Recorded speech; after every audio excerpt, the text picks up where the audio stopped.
Salvador, al licenciado Claudio Blanchard, que ya nos ha acompañado en otras oportunidades y que tiene muchísima experiencia acerca de todos estos temas.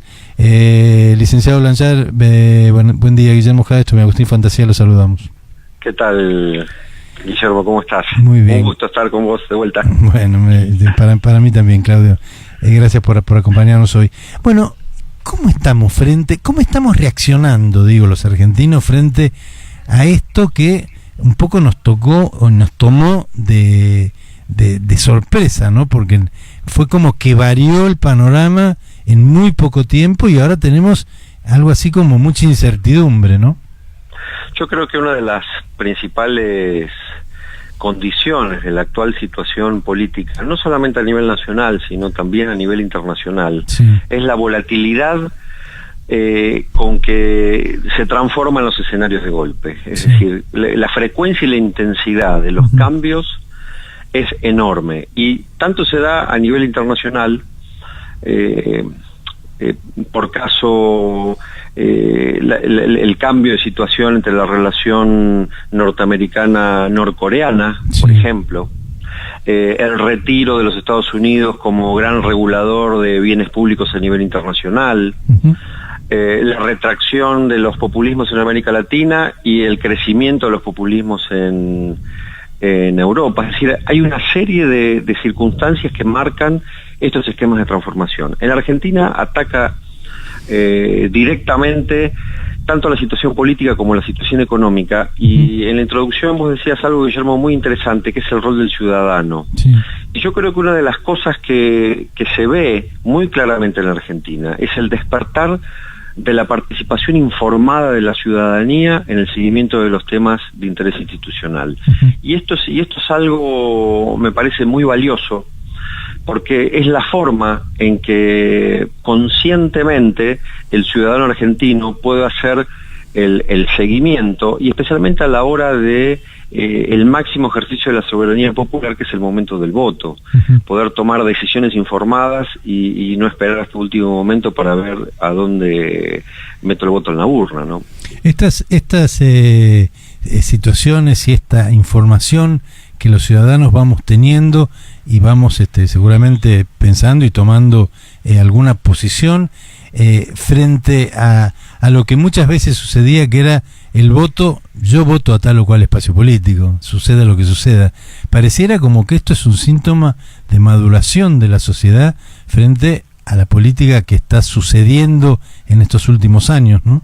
Sin duda, hay una división esencial entre la vieja política y la nueva política, y creo que la ciudadanía va empujando hacia la nueva política, y los políticos es como que aún no han podido encontrar con la tecla como para articular un nuevo modelo de gestión más transparente, más eficaz, más ético, si se quiere, con mayor responsabilidad social. Y hay un elemento fundamental, que es que en este proceso de ruptura de política vieja, política nueva, las categorías de análisis político de la política tradicional ya no alcanzan, o ya no sirven. Lo mismo que la sustancia de la teoría económica para dar cuenta de los procesos económicos. Si uno ve, por ejemplo, los primeros 2 años de gobierno de Cambiemos, uno ve claramente una definición de una propuesta de nuevas pautas culturales en términos políticos en Argentina, que la gente convalidó en las elecciones en el año pasado. Ahora, hubo un apresuramiento y un problema de gestión del éxito, digamos, y tal vez quisieron empujar la política como la política tradicional, y es el golpe que hoy estamos viendo, que la mala gestión política tuvo efectos económicos. Y en términos económicos hay 2 cuestiones que afectan. Una, el problema de gestión política, de la comunicación política, de la economía, el primer semestre del gobierno nacional. Y el otro tema es esta fenomenal aparición escandalosa de los famosos cuadernos, donde sumerge a la lógica tradicional de la política en la Argentina en un berenjenal. Y ponen la lupa por primera vez, ponen la lupa por lo menos con algo de sospecha, porque hasta ahora cosas comprobadas fehacientemente, bueno, es la justicia la que lo tiene que hacer, ¿no? Pero por primera vez no son solamente los políticos, ¿no? Son los políticos, son los empresarios, es la justicia. Digo, la cantidad de áreas y de dirigentes y de distintas dirigencias que están sospechados, cuanto menos, de haber cometido actos de corrupción, yo creo que es la primera vez que pasa esto, ¿no? Esto evidentemente va a traer, y no sé si tan rápidamente, pero evidentemente está trayendo un cambio que veremos cómo y cuándo termine y de qué forma, ¿no? Claro, yo creo que él lo trajo al cambio, y también tenemos efectos positivos y también tenemos efectos negativos. Si uno observa el proceso de corridas cambiarias de las últimas semanas y si lo puede relacionar con los discursos en el Senado cuando se hizo el tratamiento por el desafuero de la expresidente, sí, y el tono, hasta si se quiere casi mafioso, con el que se hablaba en el Senado, y estas respuestas de jaque a la moneda argentina, y creo que uno puede claramente interpretar que hay una resistencia del pasado a que lo nuevo pueda salir a flote. No, eso sin duda. Y eso se ve ya. Entonces, y esto también cambia las reglas de juego, porque hay algo que también ese día decía la expresidente: no se vengan a sorprender que la cartelización de la obra pública empezó en el año 2003. Y tiene razón. Claro, esto, pero de todas maneras, en esa frase que fue casi algo que se viralizó en su momento, porque por un lado todos creo que sabíamos y que coincidimos que la expresidenta tenía razón, pero también por otra parte fue acababa de decir en definitiva, sí, durante mi gobierno hubo cartelizaciones, durante mi gobierno hubo coimas, ¿no? Porque lo reconoció. Eso a veces también, más allá de que uno supiera que en el pasado sucedía, pero esperaba que durante determinado periodo tan sospechado y con tanta carga de la justicia, bueno, de alguna manera lo negara. No lo negó. No lo negó. Y hay algo, vos nombraste recién una palabra clave que es justicia. Sí. Hay algo que empieza a jugar en el esquema de división de poderes, que es la participación de la justicia en términos independientes para avanzar sobre las causas de corrupción. Uh-huh. Y digamos también con este manto de sospecha, una justicia connivente, es como que tampoco la justicia puede volver para atrás. Y tampoco la política puede volver para atrás en términos de transparentar sus procesos institucionales. Claro. Estamos como en una especie de punto de no retorno a lo anterior. Esto es así. Habrá que ver cómo evoluciona y de qué formas se va desarrollando la vida institucional en la Argentina. Pero lo cierto es que volver atrás es prácticamente imposible. Es prácticamente imposible. Yo creo que nos vamos a acomodar rápido. Los argentinos estamos muy acostumbrados a las situaciones de crisis. Uh-huh. Y en términos económicos, si bien hay una retracción en el consumo, un traslado a precios del proceso de la devaluación, uh-huh, hay un proceso inflacionario que afecta directamente a los más vulnerables en términos económicos. Claro, por cada punto de inflación va cayendo más gente bajo la línea de la pobreza, ¿no? Eso es un dato muy duro, pero es un dato de la realidad, ¿no? Eso es un dato de la realidad, pero no tiene la profundidad de las crisis anteriores. Y yo creo que en cierta medida nos vamos a acomodar para el año 2019 sin mayores sobresaltos. Incluso hay una previsión en el presupuesto para el año 2019 de ampliar la inversión social para contener a los sectores más desprotegidos. Entonces, también esta cosa muchas veces de la crítica supuestamente neoliberal del gobierno nacional.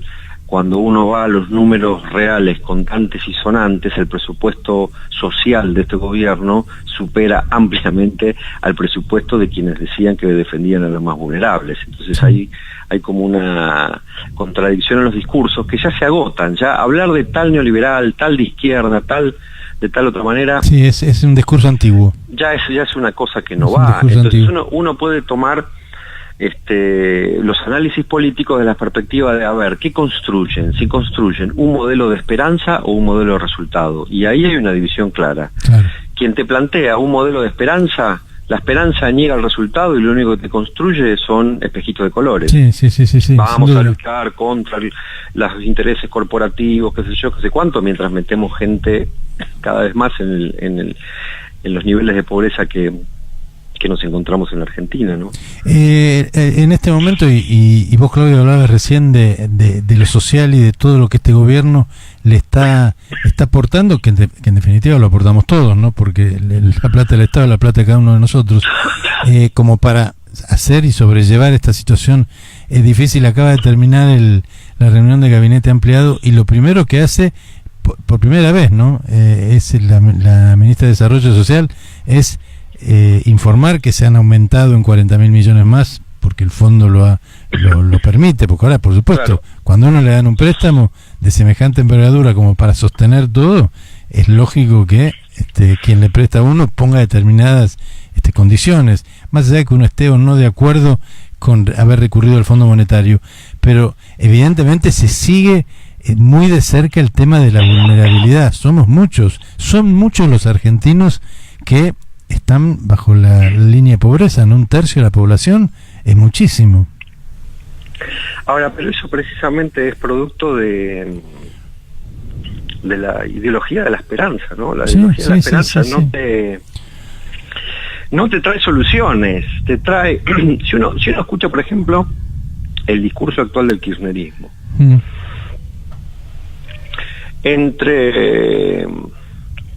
yo diría, entre resentido y soberbio. Sí. Es como que se relame en el fracaso de aquello que anunciaba defender, que finalmente no defendió. Ahora, ¿cuál es el resultado? Vamos a analizar los resultados a lo cual hemos llegado, y a los resultados a los que queremos ir. Y para llegar a los resultados que queremos ir, es necesario rearticular todos los desequilibrios que viene arrastrando la Argentina durante 70 años. Sí. Hemos gastado más de lo que nos ha ingresado. Sistemáticamente. Hemos gastado mal. Sí. Porque si uno dijera, bueno, a ver cómo concebimos el desarrollo, no solamente como crecimiento económico, y lo de la teoría del derrame de la década del 90 fue un fracaso, sino entendemos el desarrollo como la participación articulada de todos los actores sociales. Claro. Con consensos básicos que definan a esta sociedad como una sociedad. Es decir, con gente que se junta con un fin determinado, independientemente de cómo se piense. Sí. Digamos, ahí está el foco de hacia dónde vamos. Entonces, la era de los relatos y de las promesas, yo creo que se terminó, claramente.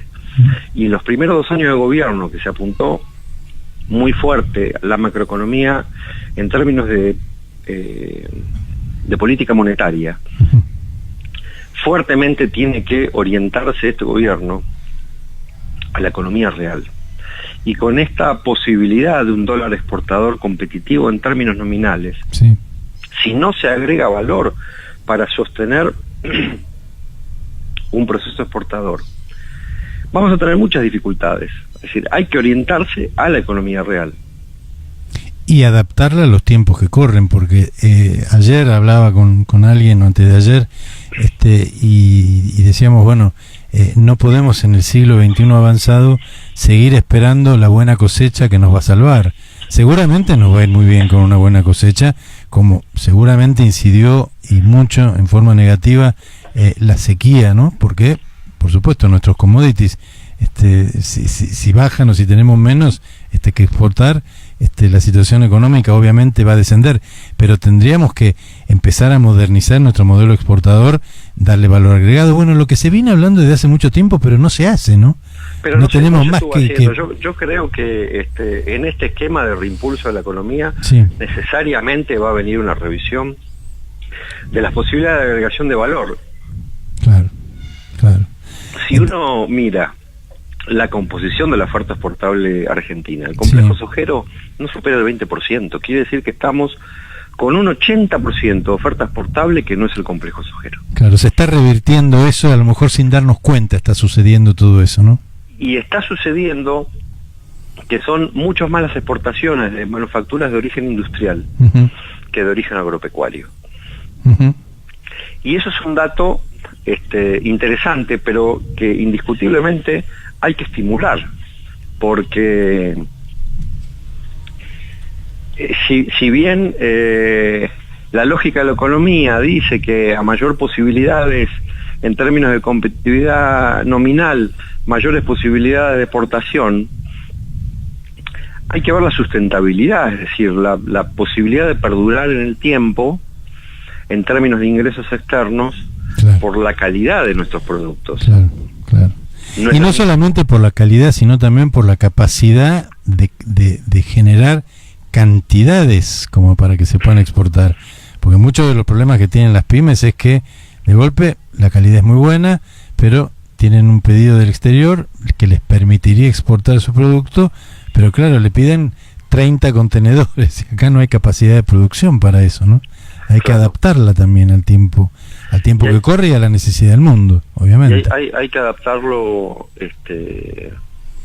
también en términos de incentivos. Por ejemplo, esto que vos decís es muy real, el caso de la lana. Sí. A un productor de lana patagónico le conviene mucho más exportar lana sucia y apostar al reintegro de la exportación de lana sucia, claro, que a procesarla en la propia provincia donde se produce, el caso del Chubut. Claro, claro. Que toda la industrialización de la lana chubutense se hace en Entre Ríos, y uno dice, bueno, algo pasó en el medio y a alguien se le escapó la tortuga. Claro, evidentemente. Tenemos muchos problemas de asimetrías institucionales, no por falta de planificación económica, por falta de una concepción del desarrollo. Claro. Porque vos podés hacer la mejor programación macroeconómica en términos de política monetaria y fiscal, pero si el efecto en la economía real no es, digamos, activador, hay algo que está mal, ¿no? Sí, no sirve. Hay que cambiar el modelo, modificarlo o ajustar piezas, evidentemente, que es lo que no se ha hecho durante muchos años por ahí, ¿no? Definitivamente. Si uno lo ve en los últimos años del gobierno de Cristina, vivimos 4 años de recesión, sí, 4 años de inflación creciente, 4 años de endeudamiento creciente, caída de la oferta exportable. Ahora, estamos metidos dentro de una burbuja de una cierta estabilidad combativa versus las grandes corporaciones que nos venían a perjudicar. Sin embargo, hoy la perspectiva política tiene que ser exactamente al revés, es decir, mirar en el territorio, en el terreno, la cosa real, la necesidad de la gente, la necesidad de la producción, y desde ahí comenzar a construir. Sí, porque en definitiva eso va a ser realmente lo único que va a poder sacarnos verdaderamente del asunto y de la problemática severa que tenemos en Argentina, que es la pobreza y la inequidad. Ese me parece que es el meollo de la cosa. Claudio, estoy recontrapasado de tiempo y me hacen señas desesperadas ya desde el control. Bueno, es interesantísimo charlar, vamos a seguir haciéndolo, por supuesto, porque sin duda, estos son los temas que me parece que hay que hablar en forma permanente, así que te agradecemos muchísimo esta charla y seguramente seguiremos muy pronto hablando del tema. Cómo no, muchísimas gracias, un abrazo grande. Muchas gracias a vos, hasta pronto. Chau, bueno, hablábamos con el licenciado Claudio Blanchard, que es